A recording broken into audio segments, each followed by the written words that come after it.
ময়মনসিংহের ভালুকায় পৌরসভার ৫ নং ওয়ার্ডে ইফতার ও দোয়া মাহফিলের আয়োজন করে ওয়ার্ড বিএনপির অঙ্গ সংগঠনের নেতৃবৃন্দরা। শনিবার সন্ধ্যায় এই আয়োজন করা হয়।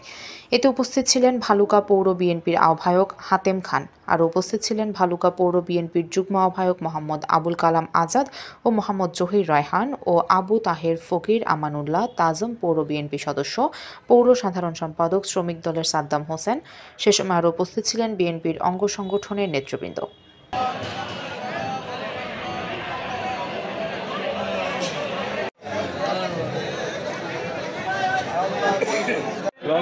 বাংলাদেশ জাতীয়তাবাদী দল ভালুকা পৌর বিএনপির সিনিয়র যুগ্ম আহ্বায়ক জনাব শামসুদ্দিন আহমেদ সাহেব আজকে আমাদের মধ্যে উপস্থিত হয়েছেন। বাংলাদেশ জাতীয়তাবাদী দল ভালুকা পৌর বিএনপির অন্যতম যুগ্ম আহ্বায়ক জনাব আবু তাহের ফকির সাহেব আজকে আমাদের মধ্যে উপস্থিত হয়েছেন। বাংলাদেশ জাতীয়তাবাদী দল